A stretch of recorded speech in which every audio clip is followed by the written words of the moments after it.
श्री स्वामी समर्थ. आज आपण कार्तिक पौर्णिमेच्या दिवशी कार्तिक स्वामींचे दर्शन कधी घ्यायचं आहे, त्याचा कालावधी काय आहे, कार्तिक स्वामी महाराजांचा गायत्री मंत्र कोणता आहे, तसेच कार्तिक स्वामींचे दर्शन घेत असताना कोणते उपाय करावयाचे आहेत याविषयी आपण माहिती जाणून घेणार आहोत. कार्तिक पौर्णिमा ही 15 नोव्हेंबर रोजी आहे. या कार्तिक पौर्णिमेलाच आपण त्रिपुरारी पौर्णिमा असे म्हणतो.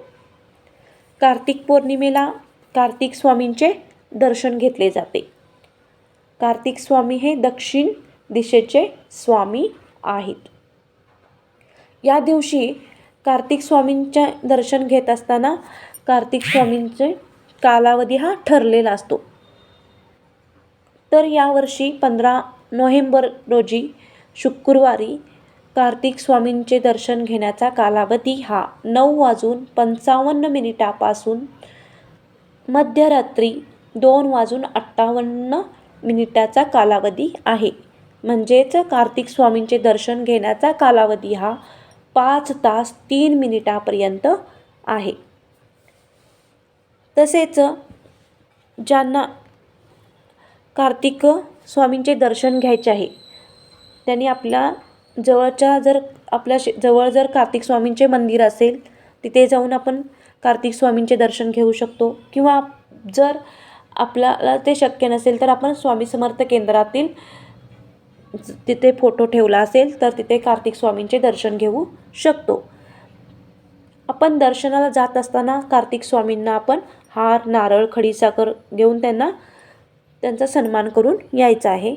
तसेच कार्तिक स्वामींचे दर्शन घेत असताना आपण कार्तिक गायत्री मंत्राचा 1 माळ जप सर्वांनी करावयाचा आहे.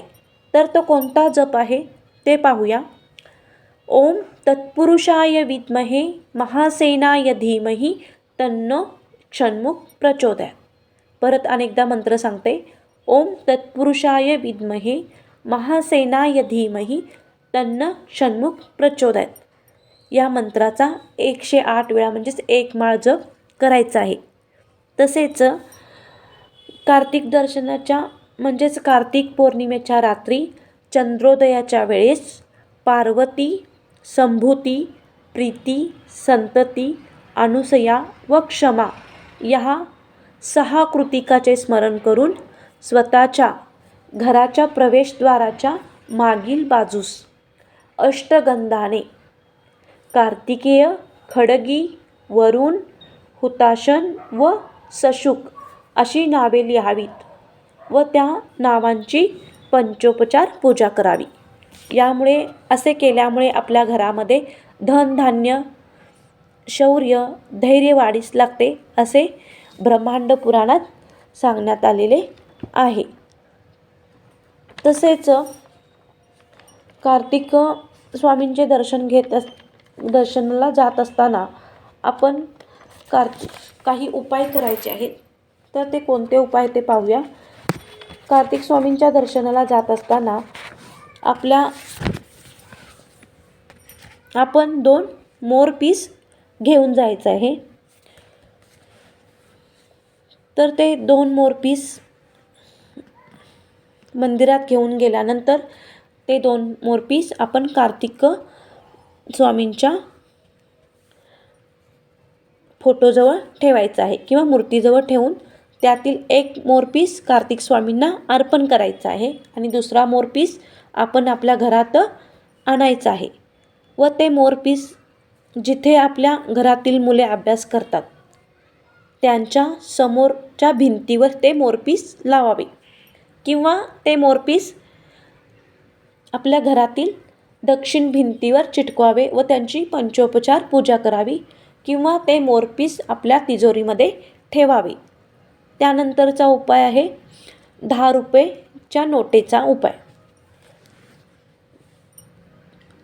हे 10 रुपयेचे नोट आहे तेही आपण कार्तिक स्वामींच्या मंदिरात जाऊन घेऊन जाणे व ती नोट काही वेळ कार्तिक स्वामींच्या चरणाशी ठेवणे व ती नोट परत घरात घेऊन येऊन त्या नोटेचे पिरॅमिड तयार करून ते पिरॅमिड आपल्या तिजोरीत ठेवावे. अशा पद्धतीने हे उपाय करायचे आहेत आणि हे उपाय केल्यामुळे आपल्या घरामध्ये आर्थिक भरभराट होते. तसेच आपल्या घरामध्ये नकारात्मकता ऊर्जा असते ती बाहेर जाते. अशा प्रकारे आपण कार्तिक स्वामींचे दर्शन घ्यायचे आहे आणि कार्तिक स्वामींना प्रार्थना करायची आहे की आमच्या घरामध्ये सुख समृद्धी धनधान्य शौर्य धैर्य आमच्या घरामध्ये सकारात्मकता ऊर्जेचा प्रभाव मोठ्या प्रमाणात येऊ दे. श्री स्वामी समर्थ.